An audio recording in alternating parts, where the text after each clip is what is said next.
All right, Carl Meine, Dave's Guitar Shop. Awesome. Uh, And you're going to be able to open that door because you're an employee, correct? yes, sir. All right, let's take a look in there. Whoa. So is this the incoming area? Like, Yeah, let if me you let were me flip her around. It's easier that way. okay. So Okay, is it so when this is like incoming and outgoing okay? and amp repair. Uh huh. When I started here, this was the repair shop. We had a bench along this wall, Uh huh. and then about 5 years ago, we built that wall with the door in it and Uh huh. separated the garage from the. This is Tim. Perfect. Tim, say hi. Hi, Tim. So this is where like if a customer had a repair issue, they would come to Tim and he would God, no, start. no, no, no, no, no, no, no, no, no customers back here. This Okay. is definitely employees only. So where are you So where are you inspecting customer guitars and kind of having the that that happens out front. okay. So people would come in the front door here, and then I get a phone call, and then we come out here, pop it open, Okay. and if it's more complicated than just a quick look over, we'll take it back Okay. and let them know. Okay. Okay, so then you'd come in here, and then this is the old repair shop, right? And then we Uh-huh. got two amp guys. We got John and Todd, Wow. both super good. And Todd works over here. John works over here. Tim works over here. Tim's doing setups. So like everything we sell, every time the sales guys sell something, it goes on this rack. Uh-huh. And then we have to make sure that it plays really good before it goes out. And so we put a one of these cards on here that says Uh-huh. quality certification, and then you got to sign it. Uh-huh. And so if you don't do a good job, the customer takes a photo of that, and then they send it to Dave, and then we get yelled at. Uh-huh. Hey, So just real quickly, can we go back in the other room? What are those two green doors in there? the which ones? There were two green doors to the left of the Oh, incoming bench this there. is just the boiler room, and then this is Okay. out to the upstairs. Okay. Nothing interesting back there. Okay. Cool. So Um, so during we're during pandemic time, so that rack is that full or empty compared to normal times? right now we have it condensed down to just big projects. Okay. So we got all the little stuff, like easy, quick things out, and we just bang those out as soon as they come in. Okay. So our turnaround time on stuff is good. So like this is like what people dropped off in the last couple days, Okay. and this is like medium long term stuff, and then this is all stuff in progress. Are you doing any kind of like pandemic protocols or anything? Are you letting guitars sit for a while, or are you just kind of like fuck that noise? We discussed it, but we didn't end up doing anything with that. It's just Okay. it's such a small thing in our town right now that it's not a huge concern. Yeah. But no, no, no, we're not quarantining So guitars or who's anything. that scruffy scoundrel to your This right is there? Ryan November. Uh-huh. Ryan, say Hey. hello. What are you doing there? You making some scalloped braces? Ryan, what? This is at Gretsch. Oh yeah, flip that up. You rebracing it? Cool. Yeah, it came in and it was in pieces. Like everything fell apart. All the blocks were off. The back and top were off it. And then Uh-huh. we're just gonna rebuild it. Somebody stripped the finish off most of it too, so it'll get refinished. Oh wow. Can I look up at that rack? Can you point up at the top rack? So is that everybody's kind of in progress projects, or is that I'm sorry, is it Ryan or Brian? I can't. This is Ryan. Ryan. So Okay. this is Ryan's like area right here. It's Okay. just Ryan and I back here right now. Okay. And so these are the projects Ryan's got. And Ryan's got his pile pretty dwindled down because he's moving down to Madison to work at our shop down there. Oh, okay. So he's just got a couple huge projects that he's desperately trying to get done before he moves. I love that. I love that you can you've got that rack up there, but you can also stand guitars upright up there. That's really slick. I've never seen that before. Yeah, we you know String Swing? They're I don't think so. they make hangers for a ton of guitar shops. They're Oh yeah, local. yeah, yeah. And so we're good friends with Paul Tiemann, who owns the place, and so he came in here and then used his fancy metal bending things to make us these wire racks, and we got like Oh, 50 that's so feet of them. slick. So I can get literally hundreds and hundreds of guitars up in this room at any Oh, you could time. just fill it with lurkers. Yep. So what's that side replacement project you got looking up there? Oh, which one? Oh, the one on the very far left. That is Is that a a Martine guitar? yeah, yeah. It's a late 20s 018. I did. Yeah, that's a beautiful guitar. Yep. Yeah, we got all sorts of fun stuff in here. It's just like we've had this backlog of stuff for years, and once COVID started, we kind of made a push to get all the smaller. Let me put it back in there. Is that better? Yep. We banged out all the easy stuff, and so for the last month or two, all we've had to do is really work on the really big, extensive projects. So it's been really nice for that. The stress level is just way down when you don't have stuff coming in Yeah. as fast. And there's people that have been waiting years on projects, and we're finally getting to them and doing some actual Looth thing, right? Yeah. Yeah. It's nice to have a mix. You know, like if I do too much big luthing, I kind of go crazy. But yeah, if I have too much, like, you know, get this done, get this done, get this done. You know, like I go crazy on that end. It takes a balance to keep me sane. So Yeah, for sure. is this your area right here? Yeah, this is my bench. So like we got Ryan's bench, corner, and then this is my area. So what's that toolbox down there? Is that like a is Which that one? We got everybody's got all their tools in these like 3-drawer bins. What's the gun case down there? You guys is that for unruly customers or? Yeah, we actually do a lot of work for.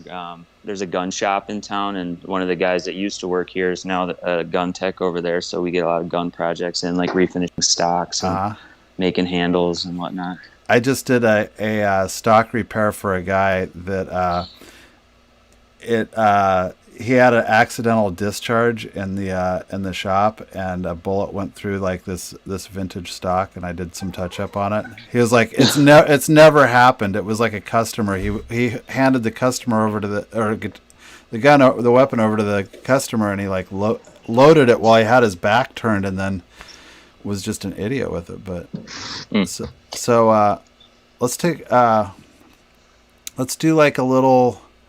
Like look around the shop and look at some of the tools. Are you pretty tooled up there? You got like a good like resaw bandsaw or what's your... Let me try and get a whole shot of the inside. Okay, so this is our current setup. Cool. So we've got these benches over here, kind of clean benches. Like if we have to do setups or anything where everything stays really clean, we try and keep it nice and dust free. And we because you're dealing with a lot of brand new guitars too. Like you're doing the vintage stuff, but you've also got to be capable of setting up a brand new Martin that you can't scratch up, right?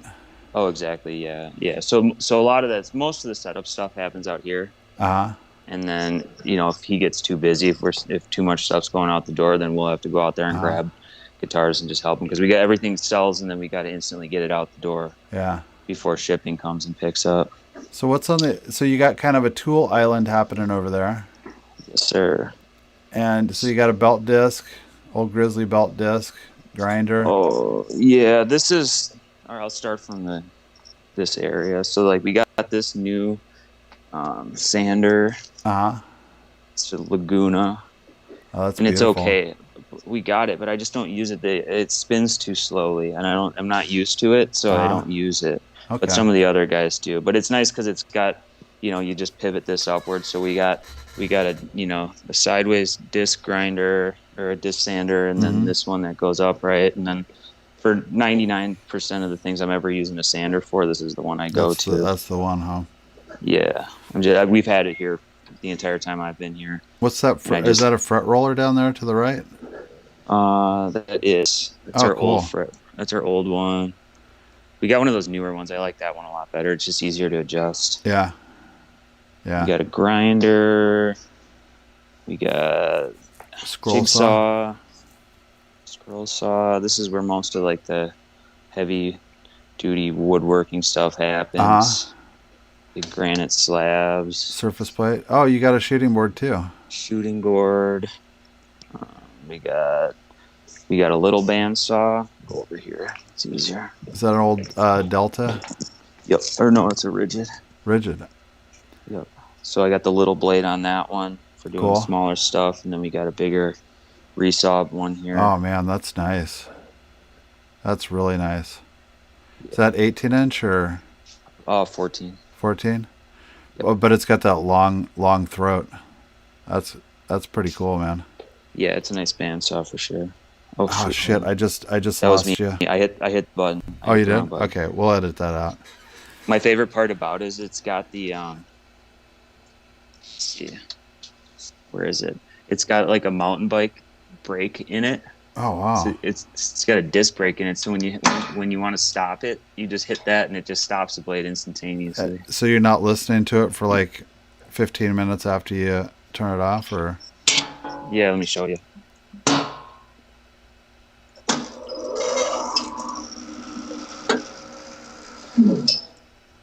Just stops it on a dime. Super cool. You guys just standard tools. We're not a huge power tool shop. We just don't do that much like building or anything. And most, like, if I can avoid using the power tools, I usually do. Hey, how do you like that? But going back to the power tools, how do you like that Laguna oscillating spindle sander? Oh, this is the best. These things are incredible. What they're just heavier and more massive than the other ones that I'm used to using, and it just works really good. Yeah. The top's super adjustable. It's got this little tiny micro one that's like a 1/4 inch. By adjustable top, do you mean you can angle it and have like? Yeah, you can rotate it. Oh, cool. Sure. So yeah, I'm gonna do it right now. What's one of those set you back? Like $500 or so. That's not bad. Like a jet spindle sander is like right in there, and the grizzly ones are kind of. Yeah. Yeah, I don't know. I haven't experimented with too many different ones. I just know that this Laguna stuff's really good, and we kind of made the plunge, and I've been super happy with it so far. I've probably 3 or 4 years on these. We've got this is all parts. What kind of parts? Like let's see. Oh, okay. Mando parts, SG pick guards, cream pick guards, you name it. I mean, we got everything in here. Yeah. You got a little bit of scrap wood down there too? Yep. Yeah. Like, mahogany box, plywood scraps. This is the good one here. Ebony and rosewood. That's a good organization scheme, like, because it's like it gets out of control if you don't separate it and also have like we've got totes, and just having the lids on the totes makes it such a pain in the ass just to keep everything organized. So I think that's a really good way that you got there with the open bins. Yeah. Yeah, for sure. Yeah, it's one of those things where, like, if we have downtime or if we get a new guy in and he's looking for something to do, sorting the wood pile is a big one, because this stuff just gets thrown in there. And right now, I mean, there's like, necks in the plywood scrap, and I like having them in the random. I like having them sorting sandpaper too. That's sandpaper scraps. Yeah. Have you used Kaizen foam yet? No, I don't know anything about that. Oh man, this is the coolest. So we've been putting all our tools in foam. Oh wow. So you buy this stuff in sheets, and then it's layered. So you take a pen and you just trace out the tool, and then you pick out the corresponding amount of foam. And then everybody's been. It's like one of the first things that anybody does when they come here is just put all their toolbox in foam. It just saves so much time. Yeah. Like, this is like our standard setup thing. If like everything that you need to do a good guitar setup. Oh my God! Look at that! Right. You got your CA set up so that it's not always falling over, and I mean you got nice carpet there. It'd be a shame to gum it up with CA and hide glue and all that? Man, carpet's disposable. We just get the cheapest stuff possible, and then Uh-huh. we probably change it out every year. Yeah. This Yeah. is my little super glue tote that I use. That's cool, man. So I got like, I always put orange tape on the 20, so I instantly know it's 20. Uh-huh. And then I keep a little thing of whip tips there, so I could just grab them. Yeah. The black and then the accelerator. I use, I don't have my camera on, but I'll take those old pickup boxes and then fill that with foam and then cut it out for the CA that way. But that, I think just the freestanding foam's pretty nice too, because you can do whatever. Yeah, this stuff's great, man. Where do you get that from? There's a company called Fast Cap. They're in California. I think the guy that started it, I think, is he was a really early employee of Taylor, and now all they do is they make products for speeding up factory work, like lean kind of stuff. But check this out. So, like, that's all the sharp, pointy tools. Yeah, look at that. That's pretty cool, man. So what are your chisels there? They look like kind of a hodgepodge you might have found from yard sales or something. Or are those serious? The only chisels I use, I got two that I don't use very often. And they're Japanese. I don't remember what the exact make is on them, but they weren't cheap. These have lasted me forever. And then these two are my good ones. I get them from Japan Woodworker. And they are the chisels that I use for 90% of everything. Like I got one that's got a steep bevel on it for doing like more crude things. Like if you got a dovetail joint with a bunch of glue in it, I'll use this to chip out that old glue. Yeah. And then this one has got a flatter bevel on it. So I use that when I'm doing like a neck set and you got thick finish and you really can't chip it. Yeah. I just keep this one super sharp and then use that only for very specific instances. Cool, man. That's a really tight drawer. I just bought a new toolbox, and I'm pretty sick of tools rolling around in the drawers, so that might be in my future. Yeah, for sure. It's nice too for like. There's always tools that you just use all the time, like screwdrivers and Allen wrenches and whatever. And what I do is I took the foam and I laid it out on my bench and I just put the tools on there the way that I thought that it would be smartest to have them laid out. And then over time, I just kind of moved them around until I figured out the exact right placement for them.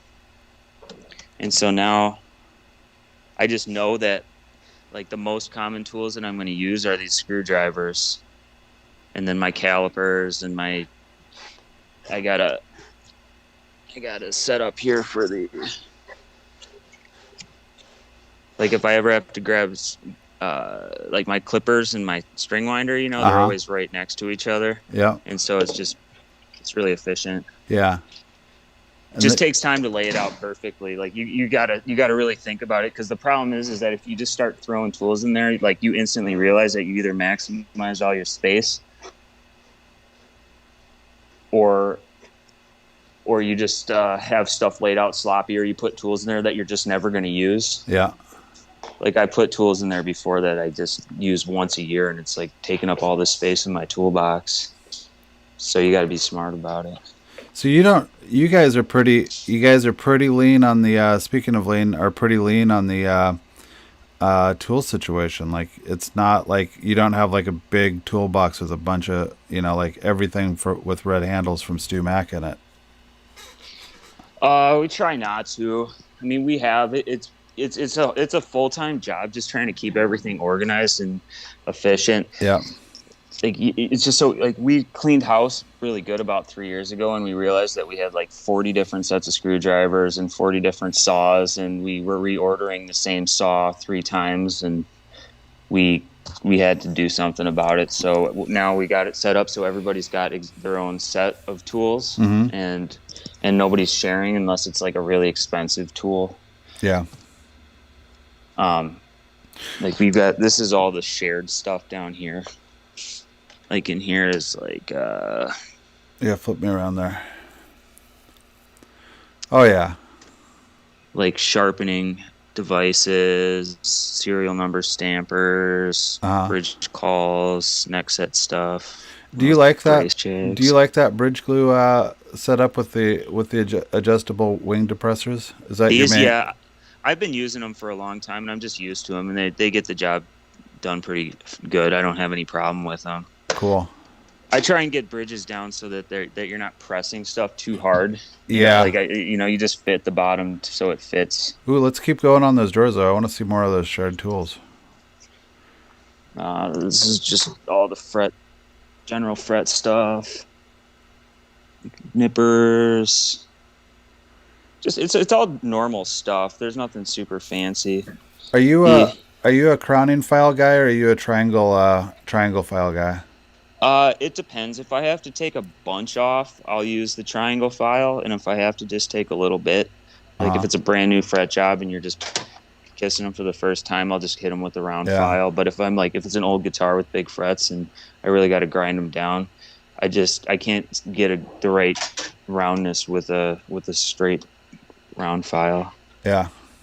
These new diamond ones from StewMac are really awesome. Like I got a set of 4 of them. They're really expensive. Pull those out. I haven't seen those ones yet. Are they newish? Newish, yeah. And that's got they got a couple different grits on them. Yeah, there's 150 and 300. Cool.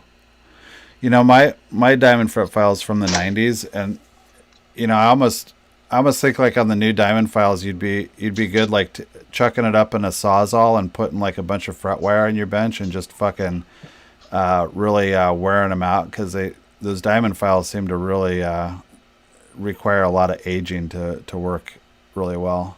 Like it seems like they don't work as well brand new as they do after 1,000 fret jobs. It's because they're too gritty or what? Yeah, I think so. Like it seems like the diamonds are a little aggressive. But I do my fret ends with the fret file, so like a real aggressive diamond cut probably would make me pretty sad. So yeah, the shared tools, man. How many guys do you have in that location? Oh, it's just me and Ryan right now, and Tim on setups. And then we got another guy coming in August, and then hopefully another one sooner. We'll see though. I usually 4 guys in the shop is about all the space that we can handle. Yeah. Any more than that, it's a little. Even 3 guys back here is kind of a drag. It's just everybody's bouncing into each other, and I noticed very comfortable. I noticed speakers up there, so you guys are listening to some jams every once in a while. Yeah, we do. That's like all we do, man. We just fix guitars and listen to tunes. So we got a nice set of JBLs and L-Tech subs down here. And we just run everything off the computer. So you guys are able to agree on a playlist and not have it turn into strife? Yeah, that's one of the first things you got to establish with somebody is like, what is fair communal music? Because if you have, if somebody just hates something, then it's just you can't make somebody listen to music they hate all day long. Yeah. Well, I mean, you could if you were the repair department manager, but it might lead to poor morale. Yeah, for sure. Yeah, and then you have to be careful with the politics and the just general YouTube usage. We have media going all day long. It's always something. Yeah. So we do a lot of the podcasting too. We have our like podcasts that we all like, and Ryan and I are both really into like biking, so we listen to a lot of like cycling related stuff and bike races and that kind of thing. Yeah. It's important, I wasn't able to pump the jams at Lark Street, and I've been home since the pandemic, and oh my God, just being able to bump my own jams and bump them as loud as I want, it's just, it makes my work so much, because I got into guitars because I'm interested in music, like working without music it seems pretty lame, really. But yeah, for sure. Are those the walls of a spray booth behind you? You got a spray booth in there? Yep.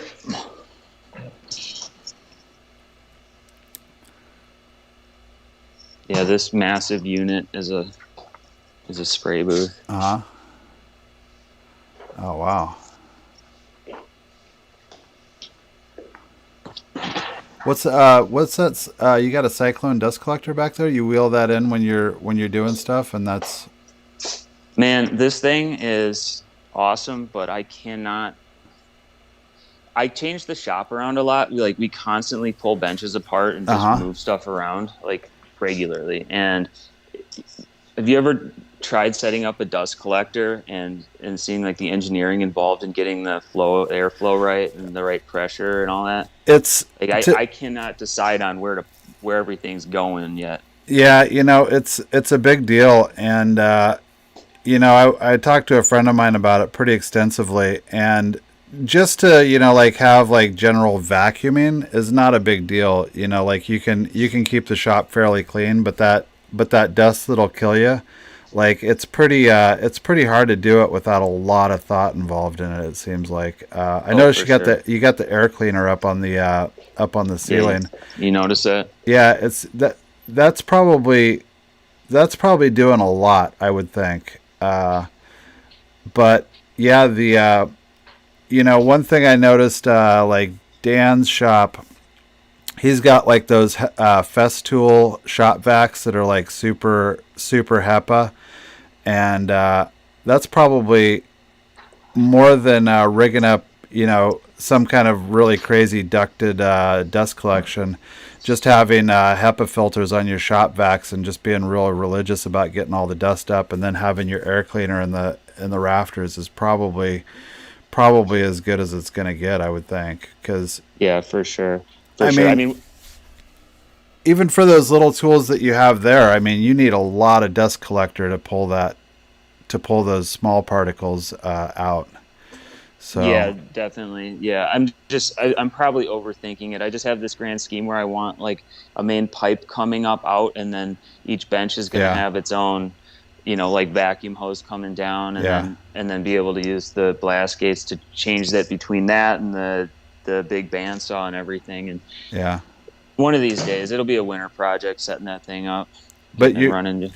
that Laguna is a really nice dust collector, but it's probably good for like 3 or 4 feet on one tool, and then wheeling it around to each tool. Like you probably need a bigger dust collector than that, I would think, to do your tools. I Yeah, could be that's wrong. it's 1100 CFM. Yeah. And so every time you put a 45-degree turn or a 90-degree turn in your pipage, you lose like 40% of your airflow or air suction. Yeah. And so you just have to do the math. And like I think the big Laguna saw needs like 400 to do everything that you want it to do. And so if I put two 90-degree turns in the pipe down to there, I should have enough. So if you take Okay. 1100, you start with 1100, and then you just keep reducing it every turn. The problem is I just don't have anywhere good to put it because we're so maxed out on space back here. This is the only place it goes, and I had to hardwire it into the wall. And so the question is, how do I run a pipe up out of here, up and over the spray booth to get over to the thing without losing too much flow? Yeah. Yeah, So that could yeah, be. it's a headache, man. I've just been using the shop vac with a good filter in it for everything, Yeah. for as much as we use it. Well, We're not that's running power tools all day long. It's only like once in a blue moon. I mean, when you really need it, you need it. But I mean, there's days where we don't ever touch any of this stuff. yeah. So what's in the spray booth? You got was this is this a booth you bought from like Auto Body Tool Mart or No, there's a place in out east. I don't remember where exactly they're located. Standard. uh-huh. And I spent a ton of time trying to figure out what to do. Like a lot of guys use those smaller, like half enclosed ones, Uh-huh. where they're not a door, but I wanted a door on it, and this is the smallest one where it's fully enclosed that I could find. Yep. So it's 10 by 10 in here. That's pretty good. And Yeah, do you have it gets pretty cold in Wisconsin. Do you have like makeup air or anything, or you just Are you For as just? much as we're using it, I don't need makeup air. It was definitely a thought, but I mean, a makeup air unit is like 15 grand. It's so expensive. And so when we were designing the layout of this thing, we had to figure out how much air this thing's sucking through. And the way that the motor works on top is it's on a pulley, an adjustable pulley. So I tweaked it down to the lowest setting, and it runs just enough. So if like I run it for 10 minutes, it only takes like 5% of the air out of the building. Yeah. And so it's not a make it or break it. If we were running this thing for half an hour at a time, I mean, it wouldn't make any sense. But, if you're just doing a clear coat, you just hit it on for 10 seconds and it sucks all the air out so fast that it's not even Yeah. an issue. Yeah. Plus, you got the door on it too. So even if you're dealing with like stinky guitars, you can just put the door between you and the rest of the shop. I would think. Yeah, exactly. Yep. Yep. So, no, it's been really good so far. I mean, we've been doing a ton more refinish work and things like that since we got it. Uh huh. It's So probably paid for itself by now. let's pop the doors on that explosion proof cabinet you got there and see what kind of juices you're working with. Oh, let's see here. Pretty standard stuff. Yeah, standard. We got all the fender colors. We got stains. A lot of this stuff's not for working on guitars. It's just like construction projects that we've had. Yeah. Rattle cans. Uh huh. Did some oil varnishing once on a violin. That was an interesting project. Yeah. Yeah. Did it get lots of case fur in it? No, no. It was. I don't want to go in. I built some guitars, and then I wanted to learn how to finish properly, like a violin oil varnish. Uh huh. And so I bought all the right things, and the right brushes, and I did one, and it turned out pretty good. It was just so much work to do, and it's a whole nother world of finishing. Do you know much about that whole world of violin finishing? Not a lot. I know a little bit about spirit varnish. I have a friend who's doing F5 mandolins, and he spent a lot of time trying to figure out oil varnish, and it just seems like more rabbit hole than I'm willing to go down.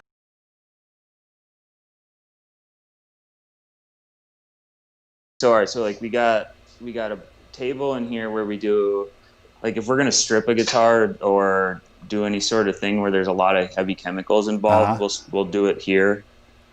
What's the grate for? Is that just so that shit from the This was a stripper downdraft table. We had another spray booth upstairs a long time ago, and this was designed for that. And there was a spout that stuck back out of here, so we were using it as a downdraft table. And now I just repurposed it down here for just a bench, basically. Cool.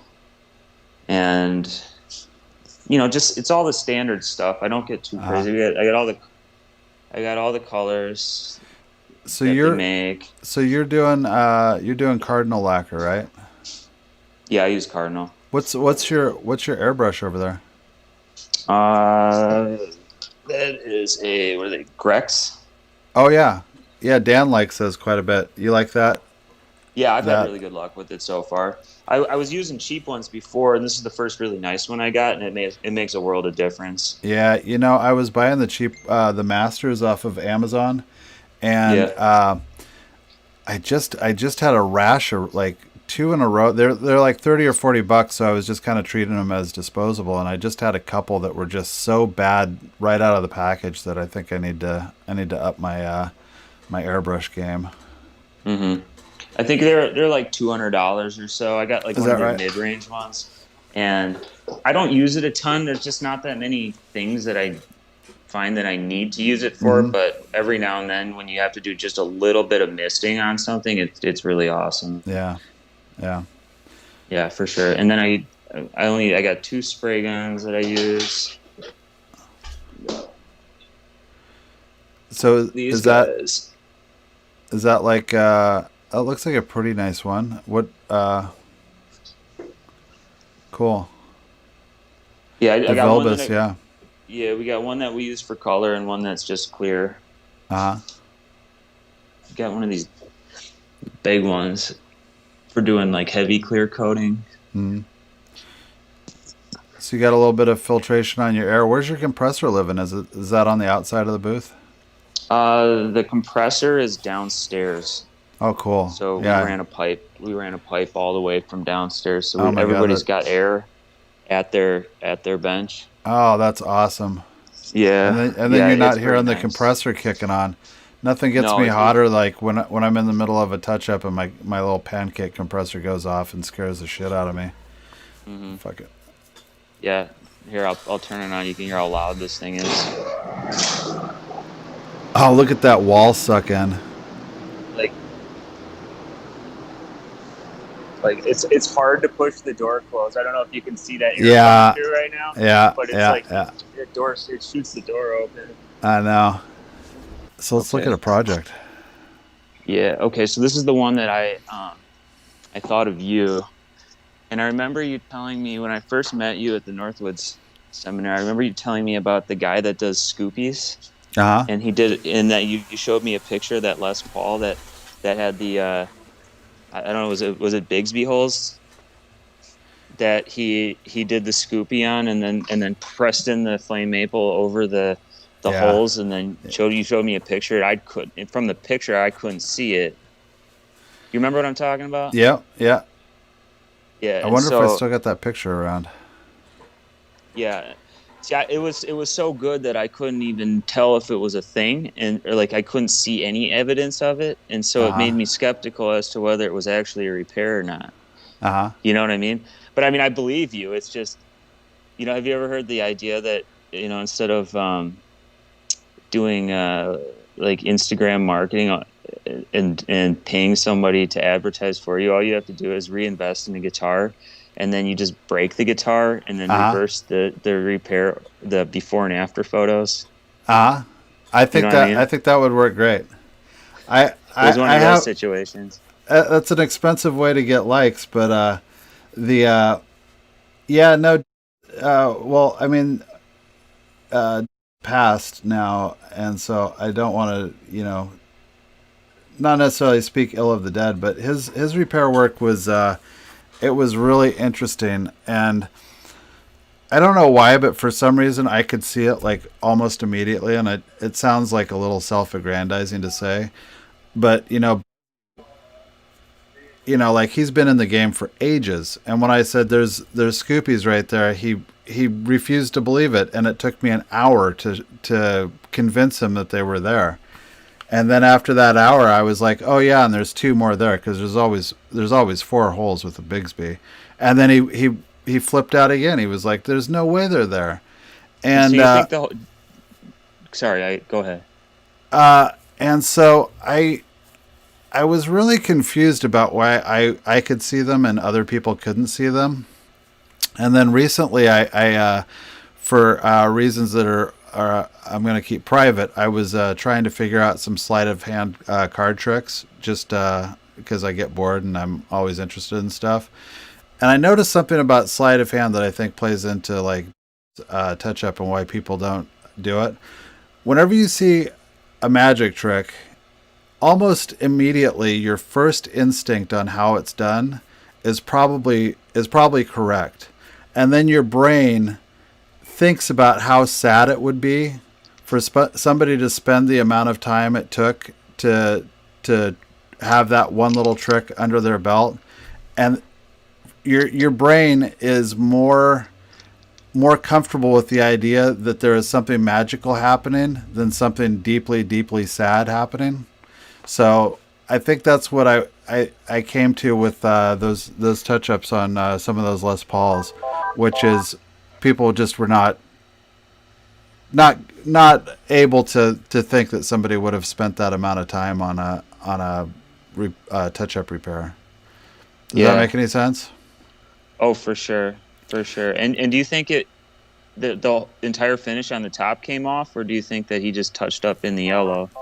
Well, I know for a fact that like some of his touch up would get big. I was working on a Les Paul when I was at, and he dropped by the shop and I bent his ear on it, and he's right. Like a lot of touch ups can look better if you go big. You're able to paint like a fake grain line that continues from, like, let's say in an extreme example, if you painted a fake grain line that came down from the pickup cavity, like you could hide a lot of stuff in that as long as it looked pretty reasonable. Like taking four little holes, that are symmetrical from the Bigsby and making those four little holes disappear. I mean, that's almost impossible. So, I mean, what he was doing was going bigger and then painting some like fake flame or some fake grain lines in that were kind of breaking up the symmetry of it. Oh, for So, sure. Yeah. but I Yeah, mean, totally. but here's the thing. I mean, it's uh, it's hard to say whether or not you're creating value when you're doing that. Like, I mean, so he's removing more of the original finish to get rid of four little holes, but like also doing some blacklight touch up work on it to disguise the fact that he went a lot larger.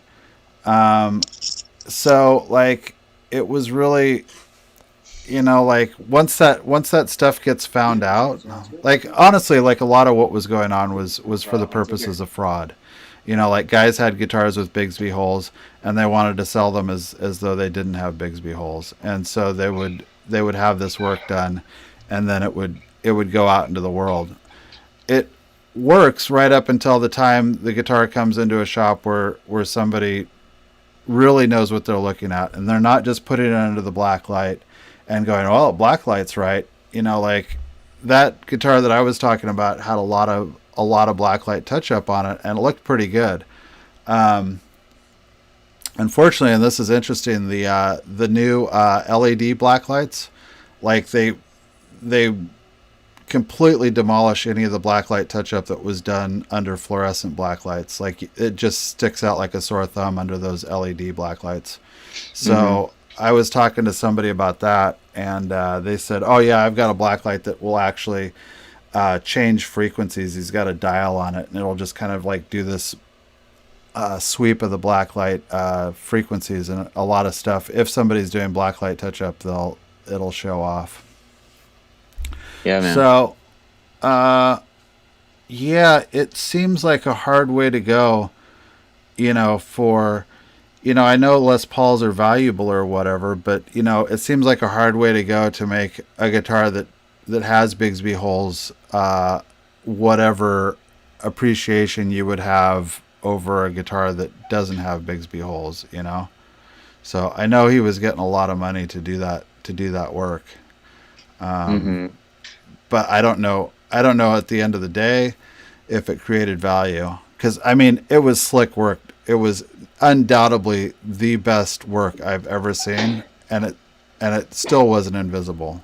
Like it was very close to being invisible. Do you ever But worry that the best work that you've ever seen, you might not have noticed it because it was so well, good? I mean there's that. But we've got I've seen a Les Paul that I won't name names or anything on, but there's a couple spots where I think this could have had Bigsby holes done, and it drives me crazy because I can't make a definitive case for it, and it shakes me to my core to think that somebody had done that. Somebody had done something that I couldn't see. I know it was getting pretty crafty towards the end, but I don't know that. I don't know that he was getting that crafty, so I had to let that stuff go. But like the thing is there's doing stuff for kind of like the intellectual challenge of it, like getting really good at touch up or whatever. But I think somebody that was that good would have fucked off to the art world or somewhere else. There's just not enough money on guitars to spend that kind of time on them. I mean, Oh, for sure. think about it. Like what are Sunburst Les Pauls out right now? Are they over 250 or Depending on which one, yeah. Yeah, but the thing is they're all known, and the there's $250,000 is nothing in the art world. It's nothing in the violin world. I mean, why wouldn't you take, if you got those hotshot skills, why wouldn't you take it to somewhere where there was a lot of money? Unless you just really love guitars for some reason. But that's Um, kind of like guitar repair in a nutshell, right? Like you just have to balance what it's worth versus how much time you can put into it. exactly. And, like we could sit down and pound beers and talk about that all night. But, you know, the, in my estimation, guitar repair it's still in its infancy, like you know, it's not, nothing's standardized, you talk to 10 different repair guys and talk to them about what saddle height should be after a neck reset, and Oh, it's 3.5 millimeters. is it 3.5 millimeters? I'm just kidding. I don't know. Well, we'll put that out there. We'll make sure everybody gets into those numbers. Yeah, But Carl says three and a half three and a half, millimeters. and that, I'll tell you what, I'm just that's what kidding, I'm man. going for. I don't know. There's way too many variables to throw a number at it like that. You just It can't. is. It Yeah. is. I was just talking to a friend of mine about relief, and he's I don't know if you heard, but Jeskar is getting rid of the variable tang width 80 by 37. I don't know how much you use that stuff, but I don't use Jess Cardinal, or I don't what use what that. anyway, so he's flipping out because he spends a lot of time making sure that non-truss rotted guitars pull exactly the amount of relief that he wants to see, and we we talked about it, and he's like, yeah, for some guys I'll have like 15 thousandths of relief, and I'm like, like if a guitar, if I didn't know that you did the guitar, and an old Martin came across my bench and it had 15 thousandths of relief in it, I would, and I didn't know anything else, I would think that the person that did the fret job was incompetent, like, because I mean that's certainly for somebody, but that gets to that point. I've set necks on Gibsons with the 12-inch radius fingerboard that have the flat top bridges, and you're setting that neck, because there's no wiggle room, because there's no bridge there and no support for the saddle. You're setting it for whatever the person is that's playing it, because you're not going to have any room to go up or down on the saddle once you're done with it. So Yeah. yeah, there is no standard, and it's because I think it would be impossible for one to exist. Um, Well, so there's just too many different kinds of guitars and models. I mean, with violins, they're, the same shape roughly, yeah, and the general idea is the same. But I mean, just the difference between a double O and a single O is way different than even the differences in most violin makers. Like like size wise and proportions and neck angle is, you add half an inch on the body, it changes a lot of stuff. it changes a lot of stuff, and that's one of the reasons why like I was going kind of round and round about the spending that much time dialing in the perfect relief. Uh, it's like, yeah, you get to that point, but you get to that point for that day's worth of humidity. Like you get to that point for you know for how long. Like I don't know. I don't know what to say about a lot of Yeah. repair techniques that I don't do, because like I'm like one of those repair guys. Of course, everything I do is the way it should be done. Like, so, clearly my friend is spending time, wasting time where, maybe he's onto something. Maybe, like, I don't know, could be he's doing it the right way and I'm doing it the wrong way. I don't know. Yeah, for sure, man. All right, well, hey, so listen, I have a whole bunch of projects that I wanted to Sure. show you, and I want to get your take on, just out of curiosity, what somebody else would do with it, because I know Let's. what I would do, but I want to see what you think. Okay, so this is one that we picked up recently. It's a really early Hamer, Hammer. and it's kind of a rare body shape. You don't see a ton of these, Yeah, and man. it's got a Kaler route, Uh huh. and it's a veneer and not a piece of like on a Les Paul where it's a solid piece. It's like veneer off a roller. Uh-huh. And so they want me to make this go away. Go away. Well, I mean, so you've got the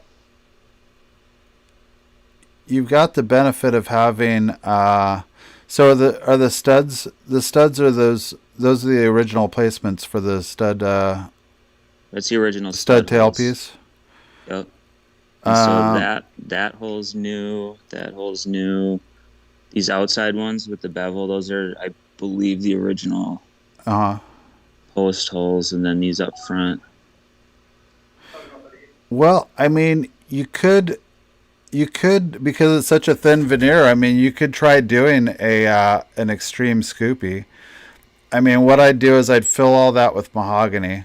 Or actually, go back to the picture really quick.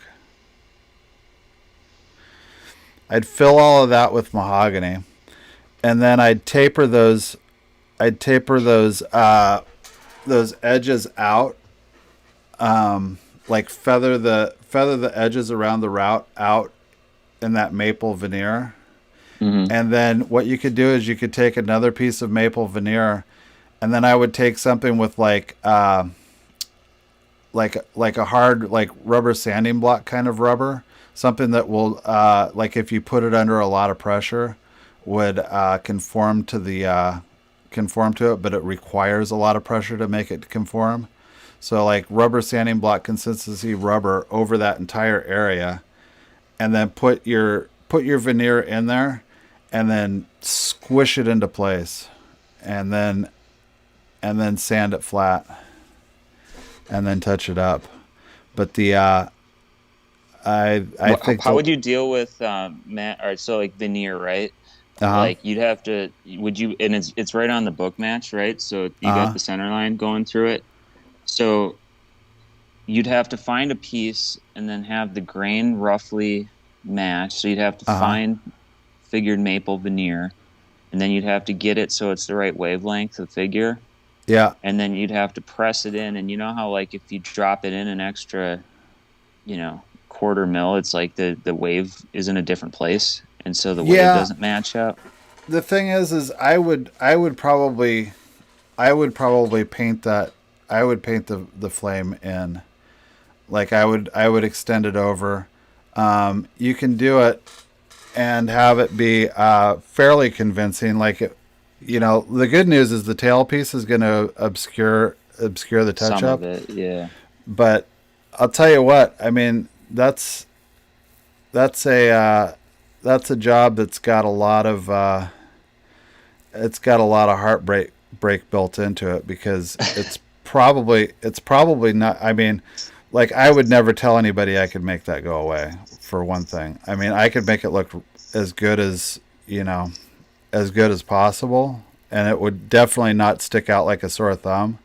But I mean, that's so much surface area.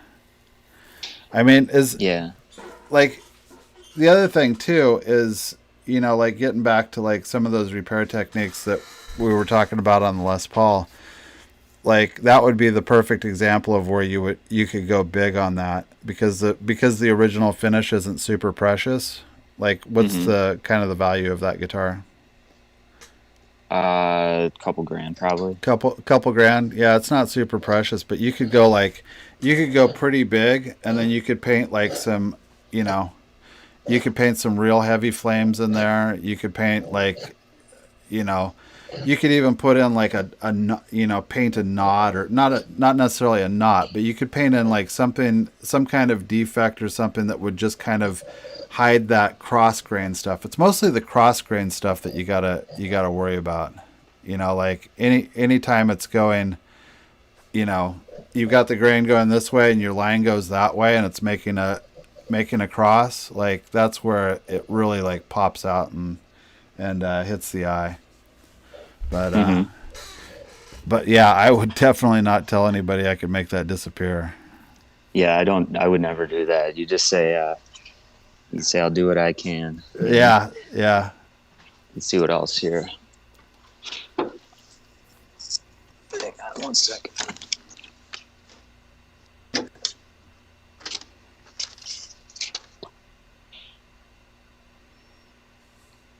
So this is a really early J165 with the pickup, you know. But it's a thin body. It's thin.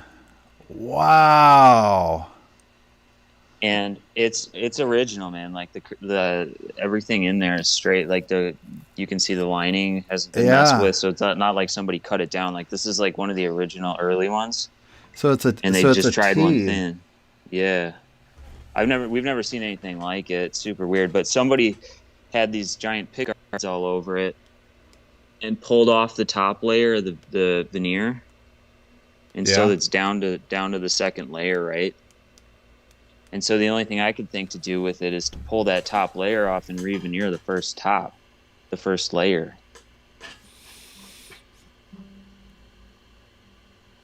You mean like you could graft in sections. It's plywood, right? So you got 3 or 4 layers, and the top layer's gone and puttied up with epoxy. Like right here underneath this guard, it's probably down like 3 layers, right? It's almost all the way through. So wait a second. What color is that thing? What color is the top? Well, this is not original. This somebody slopped something on here. The back and sides, the back's right. Yeah. But the top's been monkeyed with a whole bunch, and it had this giant oversized weird bridge put on it.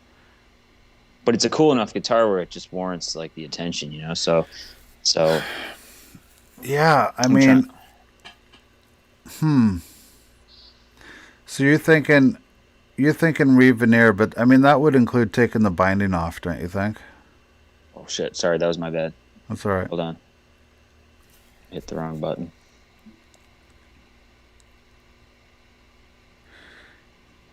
So that would include taking the binding off. I would take the binding off and just really carefully sand that top layer off.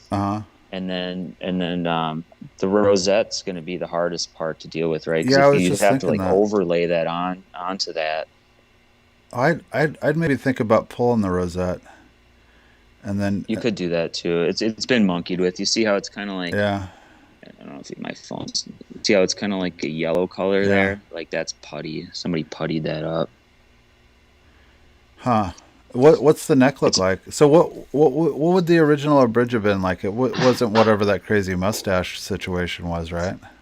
No, I think that would be probably a belly bridge if it were 56. I think it's a 56. This is the neck on it. Like an upside down belly bridge? Yeah. Man, you know what? I'm almost. I mean, it's heresy, but I almost think you ought to retop it in spruce and save all the old braces. I've made a point to not ever retop anything. Retops just are stupid. On principle. Yeah, they're stupid. Like I've just seen so many people retop instruments for reasons that I thought were premature. Yeah, there's that, and I have. For some reason, like the guys that'll retop the C's, like I got a light duty bone to pick with that. Like I get it. Like whatever. Nobody wants a arch top Martin, but it just something seems like I feel like history's going to judge that poorly. I don't know why. I do too. Yeah, there's certain people that are making a lot of money doing that, and it's kind of gross. Just buy, like they find them and then buy them. And then just pull the tops off them and then flip them. Yeah, it's to me. It's the C's are like, it's part of Martin history, and it's also like it seems to me like kind of like endemic of this American thing of wanting things that don't exist. Like kind of the relicking thing with guitars too. It's like.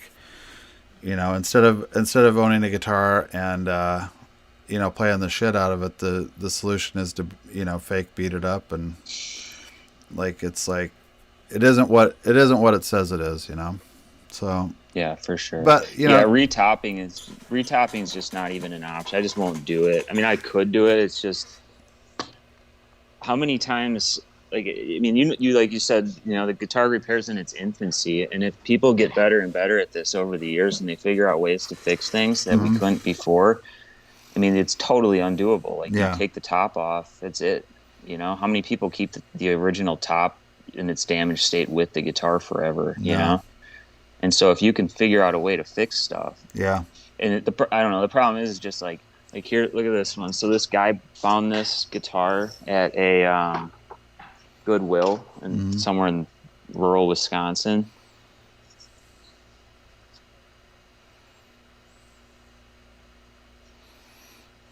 It's a 37 ouple, and it had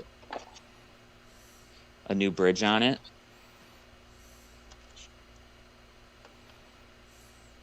That's how it looked when it came in. There's this big metal plate over it, right? And it's just, this is like standard like retop stuff, right? Like 99% of people that I know, they just be like, screw this, I'm just retopping it. I would not retop that.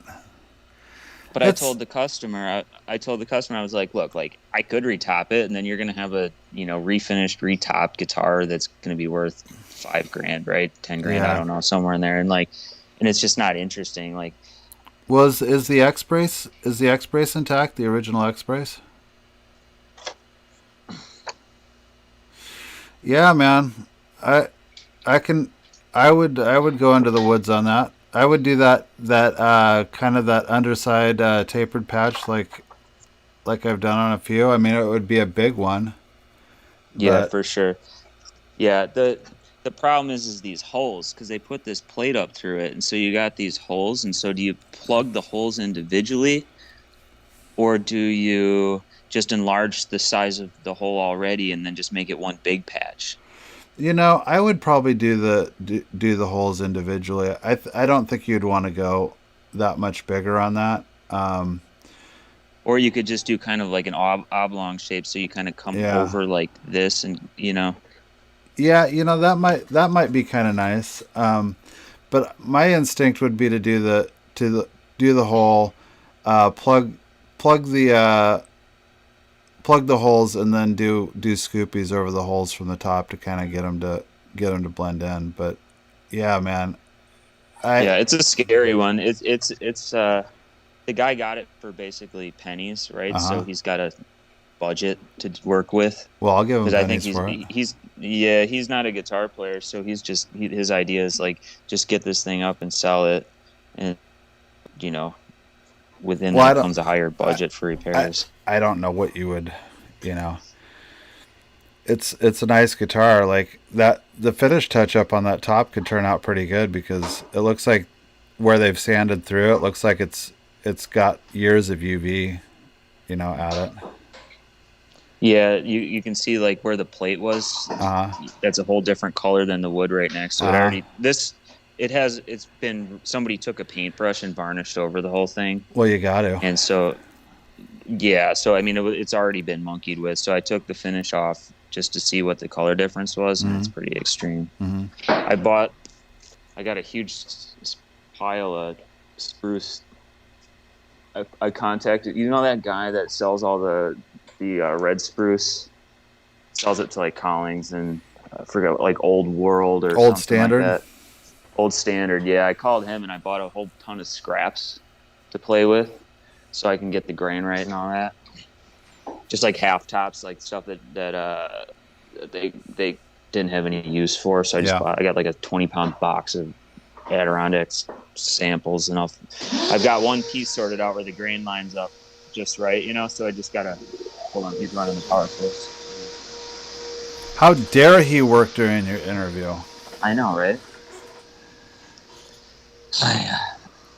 So I don't know. That's the kind of projects I'm dealing with right now. It's headache projects. Well, I'll tell you what, that ouple, man, that gets my blood pumping. That would be a fun project. Did you see that? It is. Did you see that OT21 I did a while back where the guy had put all the extra screws in the bridge? It was like 15 screws in the bridge holding the bridge on. I probably saw it. I see most of the stuff you do. There's a lot of it. I gotta, I gotta, I'll revisit it. I gotta send it to you. It's on my website. I combined all the photos together and made a post about it on my website. But that was a fun one. Anything where I get to take the top off, I'm usually pretty excited to do. Speaking Yeah. of which, we got to figure out. So I'm taking tops off with the binding still on because you can use the binding rabbit on the kerfing Hmm. as a mold and get away from making molds when you put the tops back on and trying to press everything into shape, which I think makes like that exercise right there. It seems like it makes it hard to justify taking tops off. Like if you got to do all that engineering to get them back on. But when I take them off with the binding off, basically I just put spreaders, inside the guitar, and then overspread it, and then crush it all together. Put the top on, and then the spreaders spread it back out to the binding, so the binding and the kerfing rabbit come together, and then I just glue it on like that. Like, So you got the only time I've ever been able to get the top off with the binding on it is when it's that early 50s Gibson stuff with that yeah, red glue that yeah, crumbles. But yeah. I mean, try that. I don't know how you get the top off on a Martin where it was like a secured joint with the Well, binding on I it. haven't I haven't done one with white glue, but I did one with hide glue. And basically, what I did was I just did like you do with bridge plates, and stick a damp cloth in there, and I just slowly went around, with the damp cloth on the kerfing and the top, not wet, so it's not like soaking in, but it's just getting like a little bit of moisture in that kerfing, and in the kerfing sucks up the dampness pretty good. And then I would just hit the outside of it just very lightly with a hair dryer, and then I'd Yeah, go inside with a knife, and then just break that joint between the kerfing and the top, and then yeah, I'd put like one of those scissor jacks in there, and then I'd just put pressure on that. Like once I got that little eep where the binding was let go from the side too, I just get that little eep. Then I go and I put a scissor jack in there and just put really light pressure on the top in that spot, and then go back through there and just work water into that joint, and then hit it with the hair dryer, work water into it, squish it around, and then just constantly be keeping that scissor jack on there, just keeping that light pressure on there, and I just worked it all the way around and pulled it off. And I think with white glue it would be, you'd be pissing in the wind with that. But I think with like the resistance heater stuff that I was doing with taking necks off with the resistance heater, you get the nichrome wire with the insulation. I think you could actually make a heater that went inside and around the kerfing, and then if you had like maybe magnets from the outside or something, like holding that in, and just went around the kerfing, and then just same thing with the scissor jack, put like slow destructive pressure on that area of the joint between the kerfing and the top, and then just set it like whatever the temperature of the inside of a trunk of a car is, so hot enough to where it's destructive against the glue, but not so hot that it's destructive against the finish. I think you could work it around. yeah, for sure. I think it's a discussion that I don't hear a whole lot in the guitar repair world is how to take a top off cleanly. Yeah, And I think it's something that we're going to have to start thinking about a lot more because, I mean, think about like if you got a 60s Martin that had the X brace popped underneath the edge of the bridge foot and somebody went in there with a bunch of wood glue and squirted it in there and then it failed again. yeah. Like, what are you going to do? Right? Well, Like, you're not just going to clean it out and epoxy it. no, And, no. if you had a way to take the top off cleanly and it didn't take you forever, you could do that and you could just like how to take joints apart. Like if you get Yep, water in it and enough heat and you're careful, like you can slide a knife under and melt the glue up, and yep. you could slip the entire X brace off and re-glue it, and then that you got a clean joint, Yeah, I and mean, then you more just put the important than guitar that, back getting together. getting the old glue out. Yeah, once white glue goes in there, it's off to the races. Yeah, Like there's no sense. yeah, and probably one of the most destructive things, other than farting around with cracked bridge plates and trying to save, you know, uh, that is, man, when that X brace is let go at the bridge plate there, and it lives its life with that little part of the X brace being separated. I mean, that's how you get a lot of just broken top action. Like, Yeah, for sure. So, so, all right. So if I have to charge somebody to take a top off, mm-hmm, it's like a hugely expensive thing. If you like, say you have a, just as an example, like a 58 D28, right? And the mm-hmm. bracing is all wacky, and there's just no way you're going to get that thing back together and have it. You count on it holding for more than a year or two. You have to take the top off, and let's say the finish is all original on it, and you don't want to mess with the finish. How do you get that binding off there and that top off without making a giant mess where you got to go and start doing touch up and that Well, kind of stuff? I And mean, that's why I think we got to figure out how to take tops off with the binding on. that I mean I'm totally open to that concept. It just seems Crazy. I yeah, the thing is, I don't know. I've had pretty good luck getting. I need to get a white glue one, but I'm pretty sure I could take a any Martin that's held together with hide glue. I'm pretty sure I could take the top off with the binding on. I will say the one that I did with hide glue, though, it was wood binding, not plastic binding. So maybe there's something to that. If they were using like a solvent-based glue for the binding, that might present problems. Yeah.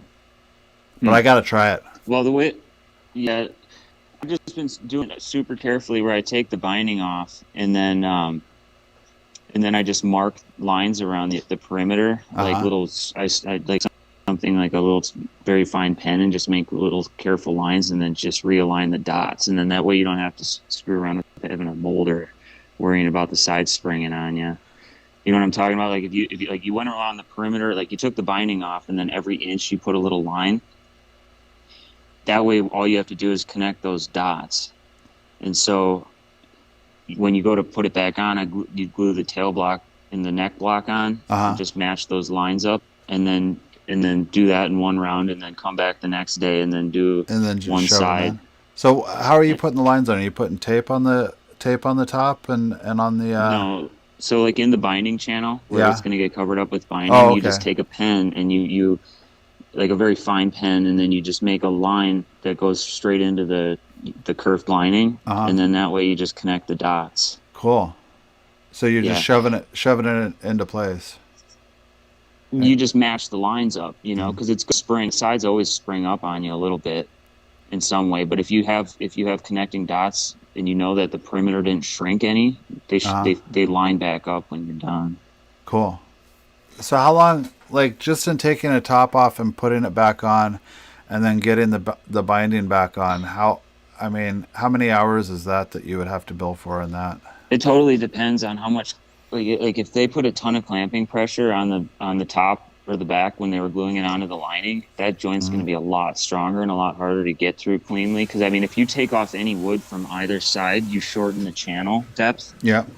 and so it takes me like three times as long to get everything off as it does. I mean, getting it back once it's off, that's all the hard work. Mm-hmm. Like you get everything off clean, and you didn't chip and chatter finish off all the way around the edge, Yeah. and you don't take off a millimeter worth of wood splinters from the curved lining. Everything just goes back together. You just reverse build it. Yeah. And so Do I you? don't know. Do, The idea of getting it off with the binding would be awesome, but that just seems very, very difficult. I don't. I've had too many tops where I try and everything I can to get that joint to separate easily. Water, just subtle heat, and it's doing that from the inside with jacks and a little water seems really tricky. it could be. I mean, I might have gotten lucky on the one that I did. I hold that, and it took a long time. Yeah, it I takes got forever. I got pictures of it though, but with the binding still on, and then not and then like you said, not like either removing stuff from the kerfing or removing stuff from the top so that it goes back exactly how it went on. Like, I mean, it was it went back together so good. I maybe had a couple little spots where I had to maybe like scrape the binding just a touch, but it went on. Went on pretty tight. Yeah.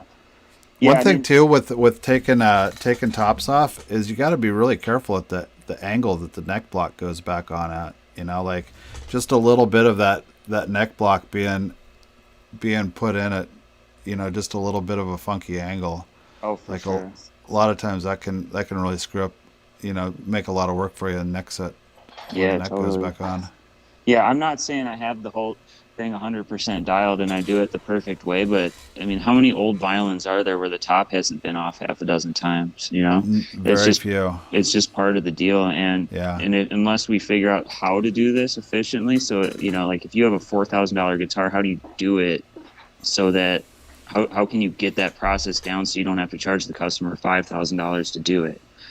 Well, I mean, the answer to that is to do it like we would do it in a guitar factory and just route the fucking binding off and put new binding on it, you know? Right, but like we talked about earlier, retopping is, or like, you know, any like removing original parts. Yeah. Yeah, I mean, I get it if it's the difference between throwing the thing away or not, but Yeah. you know, I just think that's to me is like the next step in where guitar repair needs to go. Like neck sets were the first thing that everybody was like, "Oh, neck sets are so hard and so crazy," and like, you know, it's like there's a mystique around it. But I think taking tops off is the new neck sets. Yeah. I think so too. I think uh, I I need to get one that I can. It comes up so infrequently where I'm at, but I'd like to dabble more in that. You know, I have an idea. You know the heating tape that you put on pipes to keep your pipe from freezing. Yeah, Like my idea is to go around the kerfing with that, and like I was saying before, like put something on there to where it's like a slow destructive heat, and then just put the scissor clamp on it, and then walk away from it for, you know, a half an hour and come back and see what you got. Because that's what, like on the doing the cartridge heaters and the resistance heaters with neck sets, that's what I do. I just put that in there. I put the neck popping jig on it with like a little bit of pressure, and I walk away from it for a half an hour. And when I come back, half of the time it's already slid out, and then the other half of the time I just got to go wiggle, wiggle, wiggle, and then it pops right out. yeah, But none of that, you know. You know, yeah, there's the idea of filling the entire box up with steam too. You could do that.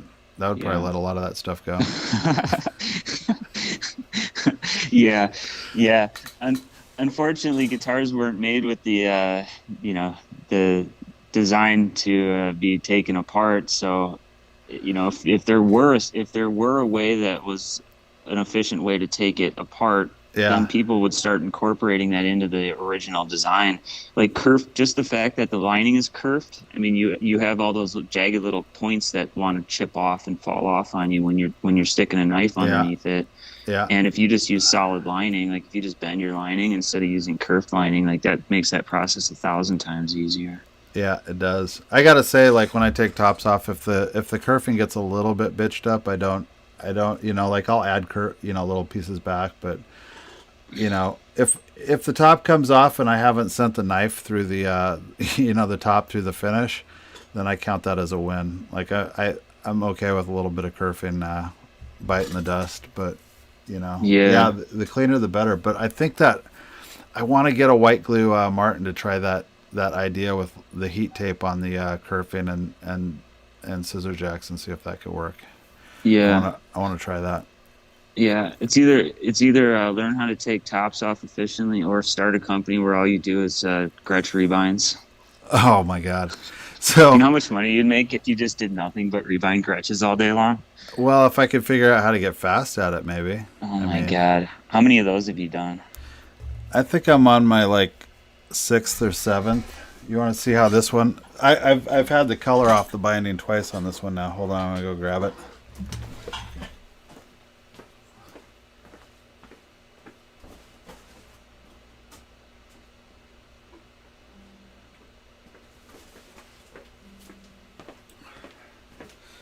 This is the color I've come up with so far. It's not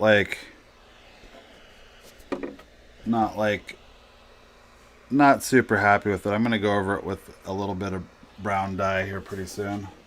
Mm. But yeah, the Gretsch rebind, man.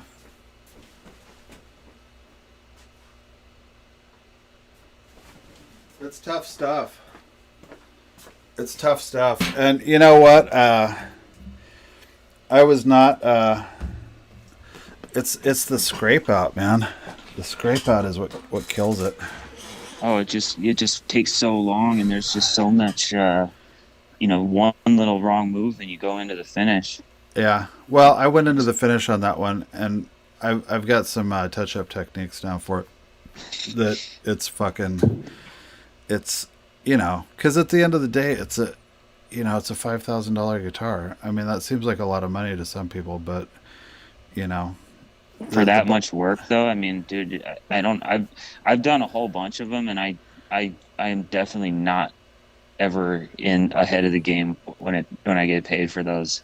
Like, I no, always lose my ass on them, and like no, I and just that's why keep nobody going. does them.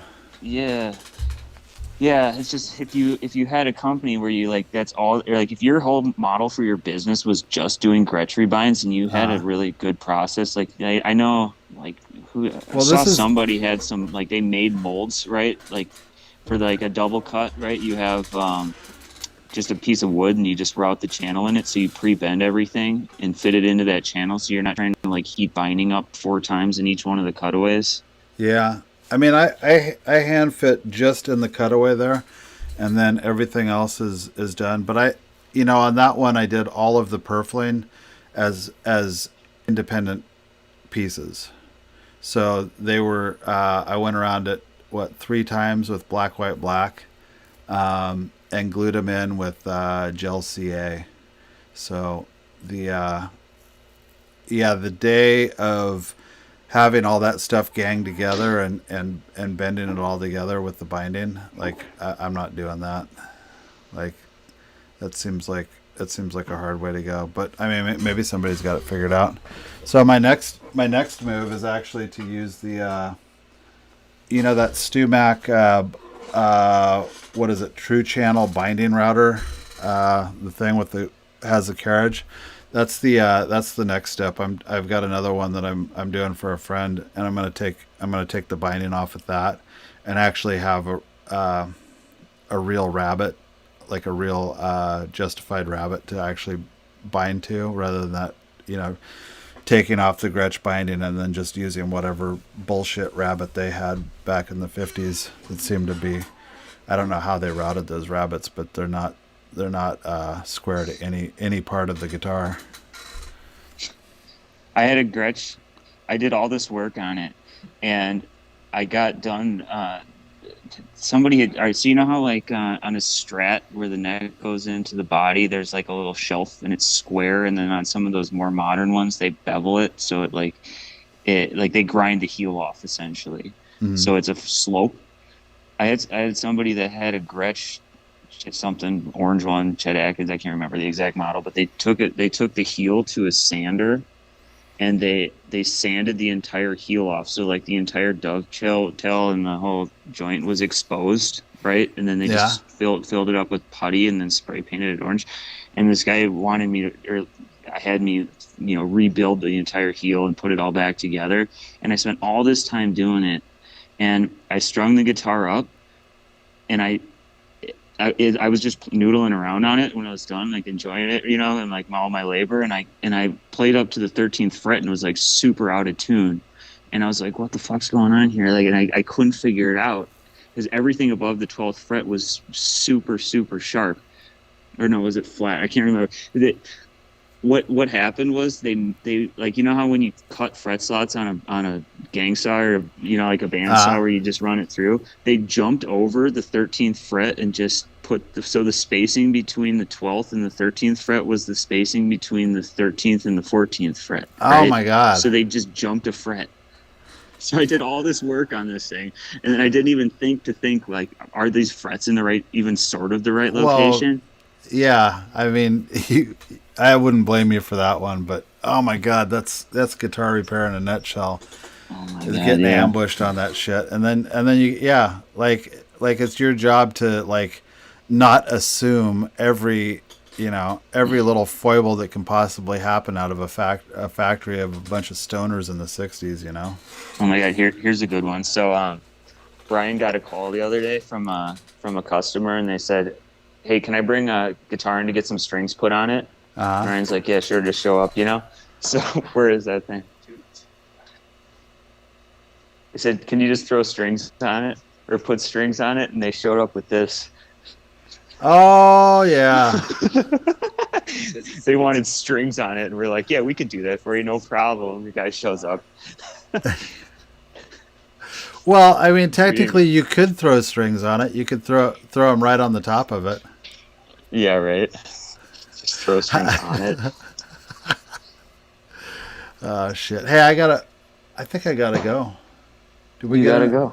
Yeah, we gotta. I got. My wife wants to come downstairs and use the living room again. I chased her off so that it didn't have creaky ceiling the whole time. Okay, cool, man. Well, I hope you got some good content out of it, I'm and I'm that content with the content. I apologize for the shaky camera. I need to get one of those tripods like you have. That would have made it a little bit more I need to visually. put together like a little info pack for people that do it, so that I at least have an idea of what they need to have. Oh, did you think of any what's your widget stuff? Oh man, Don't. and I know I have some, but they're like I just don't know which ones I want to like show Uh and like not because I'm like guide or hiding them, but they're just not. They're either like mundane. Hit me up again. I'll find something and I'll they're send they're you supposed a to be little they're supposed video to or be something. they're supposed to be mundane. They're supposed to be like just some little stupid thing that you got that's just purely your own. Well, honestly, like the one that's not interesting but is awesome, like that everyone should do, and I don't know why, is put stuff in foam, man. Like Yeah, having all of your things go in a place. yeah, Like the amount of cumulative hours that I save every year by just not having to think about where my string winder is. uh huh, Like I just know now. Like it's ingrained in my. I could work with my eyes closed and just put yeah, every tool back, and like how like when you're doing like some guy wants some pickup swapped and next thing you know you got like 20 different tools out on your bench. yeah, That's a huge pain in the ass to me. Like I hate that. I hate having yeah. tools on the bench and like just having a place where I can just quickly put them back as soon as I'm done Hmm. touching them. It's Yeah, huge. yeah, yeah. But It's having that space organized too. Like when it feels good to put them back, I think you're probably more inclined to put them back too. yeah, I'm gonna find a widget and then I'm gonna either call you back or send you a video of Yeah, it. Is send me that a cool? video. Yeah. All right, man. All Okay. right. All right. Take care. Perfect. All right. Thank you. Thanks All right. again for Thanks, doing man. this. All All right. right. You Bye. too. Yeah. I hate saying repair shop manager. I feel like a tool. Uh huh. Well, you could make it I anything. manage you. You could put you could do anything that you want, like Lord King God Bufu of guitar repair. Do you know what I thought? I told the guys. I said, okay, so when you just start here, Uh you're Luthy, huh. and then when you've been here a little while, you're Luthier, Uh huh. and then if you've been here as long as me, you're Luthiest. The Luthiest, huh? You know, Yeah, you like that? did I tell you my how to tell the difference between a luthier and a master luthier? What's that? The business card. Yeah, that's about right. Yeah. You know what you call it when you have a bunch of birds in like a pen? What? It's an aviary. Uh huh. And when you have a bunch of guitar luthiers in a place, it's a luthieri. Ah, luthier. I like Yeah. that. I thought that'd be a good name for a shop, the luthieri. I think it would be a good name. You could have like famous luthiers like T.J. Thompson or somebody. You could have them all like on little perches. Yep. Like do a picture of it. Yep, a luthieri. They're like birds.